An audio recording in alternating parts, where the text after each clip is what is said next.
Mesdames, Messieurs, bonsoir. Merci de prendre le rendez-vous du 19h sur ESAE Télévision dans l'actualité de ce lundi. Noël Chadari n'est plus le secrétaire général de la Confédération des organisations syndicales indépendantes COSI Bénin. Il a été remplacé à l'issue du 5e congrès statutaire de la Confédération syndicale. On en parle dans ce 19h. Le président du Conseil supérieur de la communication burkinabé, Idrissa Ouedraogo, était au Bénin dans le cadre d'une visite de travail le vendredi 3 mai 2024, jour de la célébration de la Journée mondiale de la presse. On en parle dans ce 19h. En sport, la Super League Pro a abordé sa 15e journée ce week-end avec divers résultats. Retour sur les principaux résultats avec la bonne opération du champion anti-Coton FC. Voilà ce qui est du sommet. Tout de suite, le développement.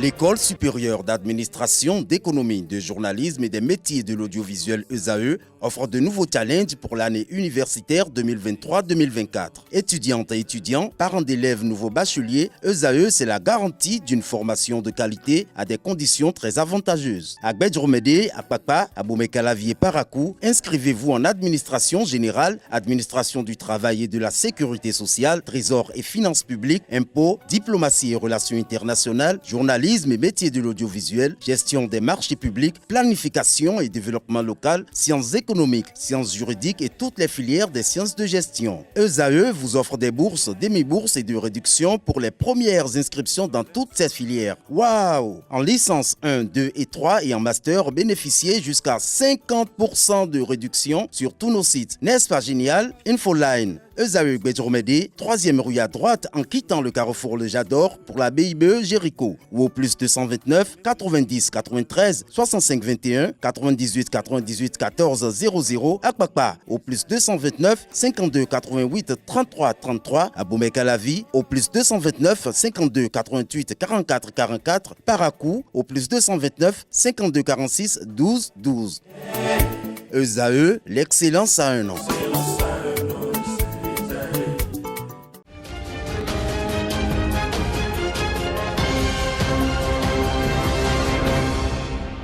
À nouveau, bonsoir. La Confédération des organisations syndicales indépendantes COSI Bénin a un nouveau secrétaire général. Noël Chadari a officiellement cédé son fauteuil à Alain Kodjo, désormais nouveau secrétaire général de la COSI Bénin. Après une douzaine d'années de lutte syndicale menée à la tête de la COSI Bénin, Noël Chadari s'en va et peut se réjouir d'avoir contribué à préserver les acquis sociaux professionnels des partenaires sociaux. Bouillant syndicaliste, Noël Chadari faisait partie des syndicalistes arrêtés lors de la marche pacifique de protestation contre la cherté de la vie du samedi 27 avril 2024. Solidaire des initiatives des secrétaires généraux de la CSA Bénin, de la CGTB et de l'ENST, Noël Chadari était également au meeting du 1er mai 2024 à la Bourse du Travail de Cotonou. Notons qu'il y a quelques jours, Noël Chadari annonçait déjà son départ à la tête de la Confédération syndicale. Hors de nos frontières au Togo, à présent, dans la soirée de ce dimanche 5 mai 2024, la Commission électorale nationale indépendante CENI du Togo a publié les résultats provisoires des élections législatives du 29 avril 2024. Ces résultats montrent une victoire écrasante de l'Union pour la République, le parti au pouvoir qui a remporté 108 sièges des 130 des 113 de l'Assemblée nationale, soit près de 69% des sièges disponibles. Au micro de Kanté Amoussou, quelques citoyens béninois se prononcent sur les résultats. Mais vous savez, le parti Unir Togolais, le parti de Faure Gnassingbé, est un parti qui travaille sur le terrain. C'est un parti gouvernemental, mais travaille sur le terrain. On ne vote pas pour les beaux yeux de quelqu'un. Il faut que les gens comprennent en Afrique de l'Ouest que nous ne votons pas pour les beaux yeux de quelqu'un parce qu'il est beau. Non, ce n'est pas ça. On vote toujours pour des objectifs bien précis. Et le parti uni a compris et il a travaillé sur le terrain, étant parti au pouvoir. C'est une mascarade électorale. Parce que sur 113, un seul parti va ramasser 108. Ce n'est pas 80, ce n'est pas 90, 108. Vraiment, c'est une mascarade électorale. Allez voir comment ça s'est passé dans les unes, comment ça s'est passé dans les régions. Le Togo, on connaît un peu le Togo, donc c'est pas bon. Ça n'honore pas l'Afrique. Regardez, toute l'opposition, 5 sièges, 613. Vraiment, c'est une grande défaite. Et je me demande, M. Jean-Pierre Fabre qui incarne l'opposition, je ne sais même pas s'il pourra siéger à l'Assemblée. C'est vraiment une honte pour l'Afrique de l'Ouest, particulièrement pour le Togo. C'est une honte, puisque c'est du mascarade total. C'est la tricherie totale qu'ils ont fait là-bas. Sinon, me dit qu'on a ravagé au moins 108 sur 113. Je dis que c'est grave pour la démocratie togolaise. Je dis félicitations à M. Faure Gnassingbe, qui travaille beaucoup pour son pays. C'est un monsieur qui se bat beaucoup. Je ne peux qu'encourager ce parti-là. Félicitations à l'UNIR. Même s'ils vont faire recours, ils pourront obtenir combien de sièges. Je ne sais pas si c'est 1 ou 2, mais ça ne fait pas l'affaire. Retour au plan national, le président du Conseil supérieur de la communication burkinabé, Idrissa Ouédraogo, était au Bénin dans le cadre d'une visite de travail le vendredi 3 mai 2024, jour de la célébration de la Journée mondiale de la liberté de presse. Reçu en audience par Prosper Moretti, président de la Haute Autorité de l'Audiovisuel et de la Communication HAC, les deux autorités des organes de régulation de la presse ont tenu une séance de travail au cours de laquelle de riches expériences ont été partagées. Nommé le mercredi 31 janvier 2024 par un décret présidentiel à la tête du Conseil supérieur de la communication, Idrissa Ouédraogo n'est pas un inconnu dans le domaine de la communication et des médias au Burkina Faso. Parlons toujours célébration de la Journée mondiale de la liberté de presse. L'Union nationale des médias en ligne, UNAMEL Bénin, a organisé dans la matinée du vendredi 3 mai un atelier de renforcement de capacité des professionnels des médias autour du thème « La presse au service de la planète, le journalisme face à la crise environnementale ». C'était l'occasion pour les participants de s'approprier des réalités dont fait face le monde dans le domaine climatique et dans le monde de l'environnement. Le compte rendu avec nos reporters. Pour une presse en ligne responsable et professionnelle sur les questions climatiques, l'UNAMEL Bénin renforce les capacités des journalistes web sur le thème « La presse au service de la planète, le journalisme face à la crise environnementale ». Nous sommes tous conscients des réalités que vit le monde aujourd'hui en matière climatique. Et le journaliste est un gardien, c'est le gardien de l'information. Et donc pour aller dans le cadre donc, du thème choisi cette année, en matière de commémoration de la Journée mondiale de la liberté de presse, l'Union nationale des médias en ligne, qui est donc une association qui rassemble les médias qui interviennent sur le digital, a décidé donc d'organiser cet atelier-là. Pour mieux édifier les participants sur les défis de la sauvegarde de l'environnement, deux experts les ont entretenus à travers deux communications. Les gaz à effet de serre naturels nous permettent de vivre bien sur la planète, mais à cause de l'industrialisation, à cause de chacun de nos besoins, nous produisons des gaz à effet de serre supplémentaires qui font que ça dépasse en fait la planète et fait de la fièvre maintenant. C'est ce que je suis en train de dire. Donc chaque jour que votre moto pollue là, vous êtes en train de rajouter un peu. On a démontré que chaque année, que nous perdons près de 7 millions d'individus pour pollution, ce que nous respirons. Je prends le cas de Cotonou, vous allez dans certaines maisons, la promiscuité, ce n'est pas ça. Il y a des chambres qui n'ont même pas de fenêtres. On se dit que Cotonou, c'est là où on va rester. Je suis d'accord, parce que c'est là la plupart des activités se mènent. C'est là, voilà. Et on accepte de louer ces chambres. Et puis on vit dans cette fournaise. On ne vit pas, je dirais même vraiment, on se sacrifie. Le bureau de l'UNAMEL a saisi l'occasion pour exhorter les professionnels des médias en ligne à se spécialiser ou aborder dans l'accomplissement de leur mission d'information des questions ayant trait à l'environnement. Je pense que le message est passé parce que nous avons vu l'engouement, nous avons vu l'intérêt que les collègues, les journalistes ont porté donc, à cet atelier. Plusieurs questions ont été adressées donc, aux communicateurs. Et je pense que c'est ce que nous souhaitons.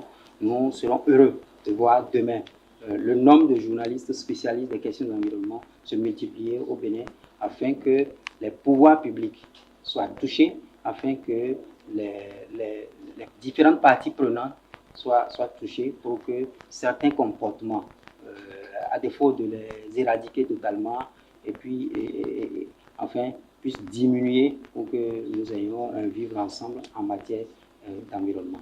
Quelques participants se réjouissent de la tenue de l'atelier. D'abord, très satisfait parce que c'est une activité quand même qui vient renforcer mes capacités personnellement parce qu'entre-temps, on a toujours l'impression nous banaliser avec des sujets politiques, de société, de sécurité.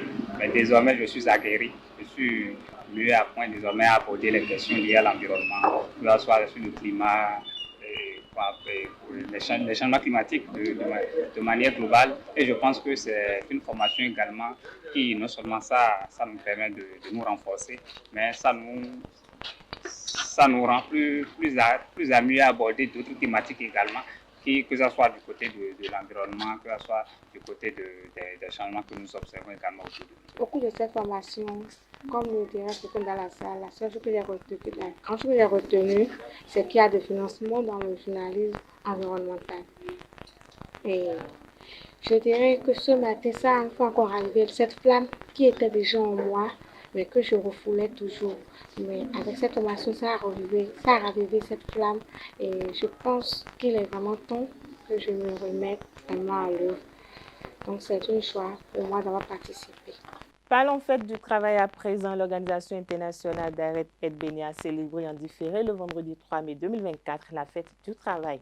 En présence de tous les représentants des différents sites de l'organisation, les meilleurs travailleurs ont reçu des distinctions. Le reportage avec notre reporter Anaël Dou. Valoriser les travailleurs, c'est autour de cette idéologie que l'Organisation internationale d'Arrêt Aide Béné a célébré ses employés. Ce geste de formation et de réjouissance, avec plusieurs animations, vient reconnaître les efforts des différentes couches de travailleurs. La fête du travail n'est pas qu'un rituel, elle offre justement l'opportunité de faire une introspection sur les relations professionnelles.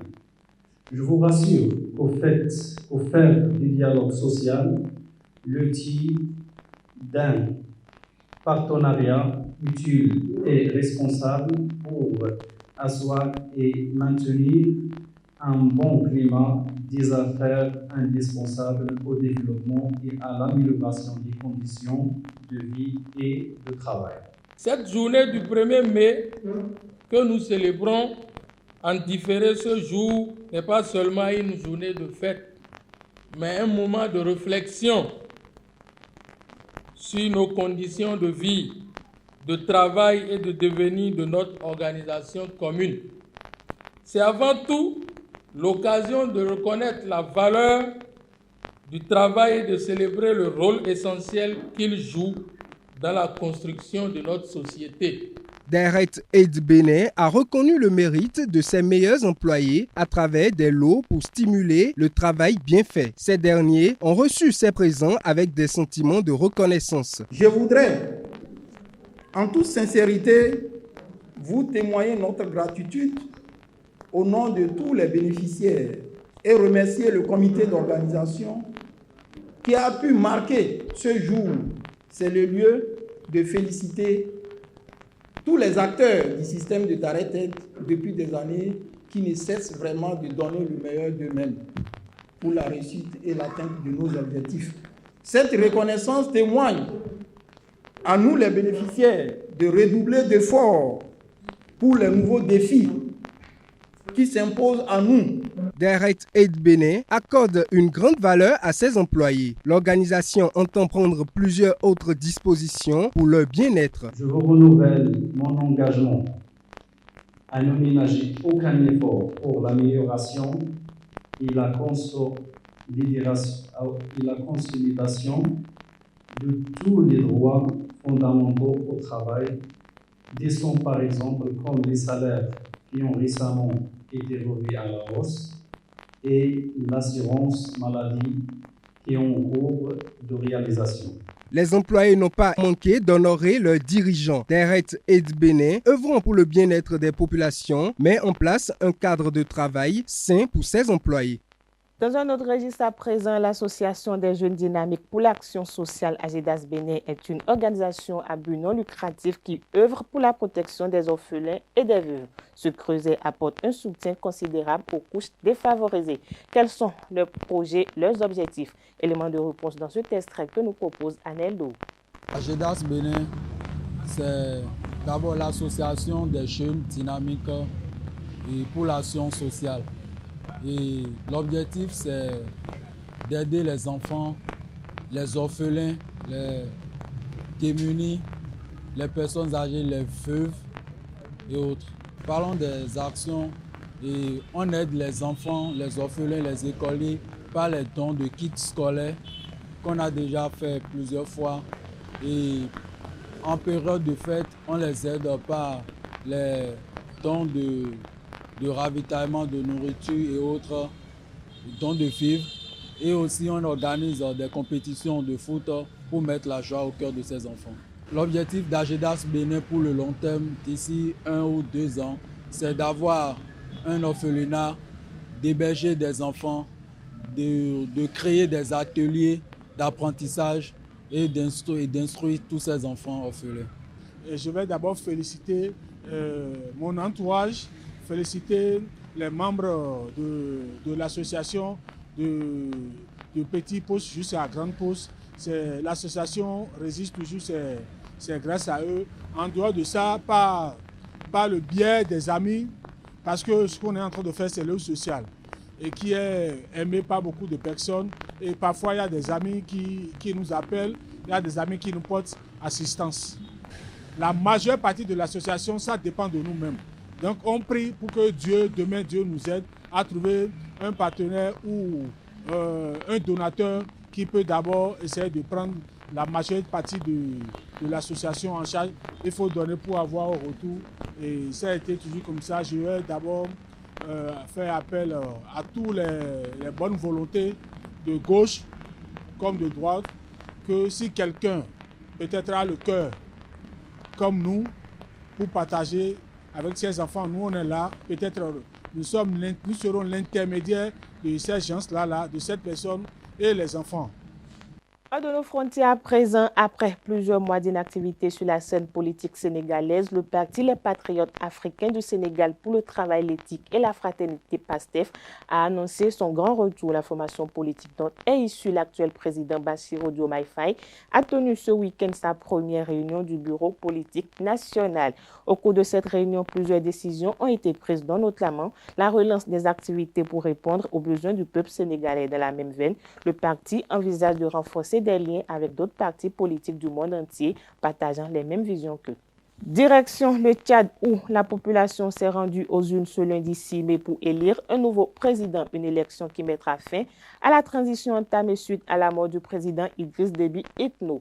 Dans la configuration politique, 2 candidats comptent prendre le pouvoir. Il s'agit de l'actuel président de la transition, le général Mahamat Idriss Déby, qui dit vouloir rester dans la continuité et poursuivre les réformes de l'ancien président, et l'actuel premier ministre Socès Masra, opposant jusqu'en décembre dernier où il a été nommé premier ministre suite à un accord négocié.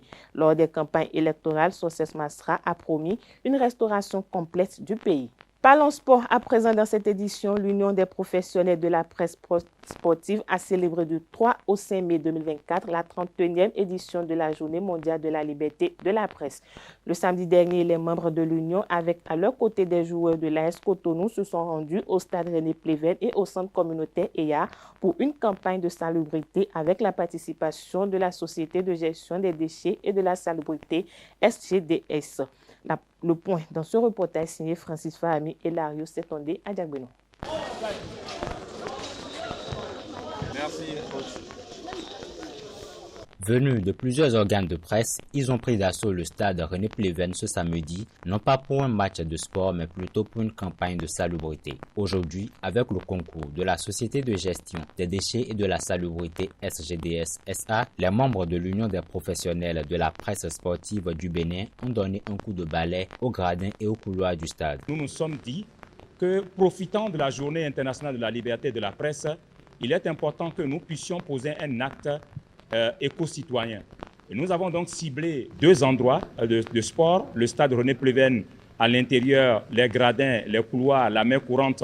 On est venu ensuite au niveau du centre EIA pour faire tout simplement ce qu'on pourrait appeler une véritable opération de salubrité. Nous avons eu l'occasion de ramasser des ordures, de ramasser des sachets, d'aller les verser au niveau des camions de la SGDS. Et je pense que ceci nous a permis tout simplement de voir combien de fois ces endroits qui sont des endroits de vie, qui sont des cadres où nous vivons au quotidien, sont extrêmement sales. Pour la SGDS SA, société partenaire de cette activité, il s'agit d'une initiative salvatrice. Nous sommes très contents de participer à cette belle initiative. Et ce qu'il faut retenir, c'est quoi? C'est que les journalistes ont déjà fait le premier pas, mener une action qui permet de changer le comportement. Ils veulent inspirer les autres pour que les ménages aussi adoptent désormais les bonnes pratiques. Ils ont commencé à mener des actions fortes pour que nos villes soient plus propres. Et ça, c'est quelque chose que nous félicitons. À travers cette campagne de salubrité, les journalistes sportifs montrent aux passionnés du sport l'importance de garder propres les enceintes sportives. Notre liberté dépend aussi de notre santé. C'est d'ailleurs ce pourquoi l'Union des professionnels de la presse sportive a initié des activités, notamment celle d'entretien de l'environnement avec la SGDS. C'est pour nous permettre déjà d'être en bonne santé, pour plus militer pour notre liberté surtout. C'est un moment qui va nous permettre de sensibiliser les populations à adopter d'autres comportements, ce qui concerne la gestion des déchets ménagers. Nous avons reçu tout à l'heure une communication qui nous a éclairci davantage sur le rôle que cette société joue dans la gestion des ordures au Bénin. Je pense que c'est une bonne chose. Nous n'avons pas baissé les bras, nous sommes hommes de médias. C'est à nous maintenant d'aller vers nos médias respectifs pour pouvoir sensibiliser, pour pouvoir passer à la sensibilisation afin que nous puissions avoir dans un environnement sain pour une santé saine. Pour cette 31e édition de la Journée mondiale de la liberté de la presse, la communauté internationale s'est penchée sur l'importance du journalisme et de la liberté d'expression dans le contexte de la crise environnementale mondiale actuelle. Parlons Super League Pro à présent. Coton Football Club poursuit sa remontée au classement de la Super League Pro. Le double champion en a battu ce dimanche Dynamo d'Abomey 3-1 lors de la 15e journée grâce à des réalisations de Romaric Amosou, Hamza Alidou et Malik Tanguy. Suivons ensemble les temps forts du match.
Avec 27 points, les cotonniers occupent la 3e place à cause d'une différence de but moins meilleure que l'Autopopo et Dadje FC.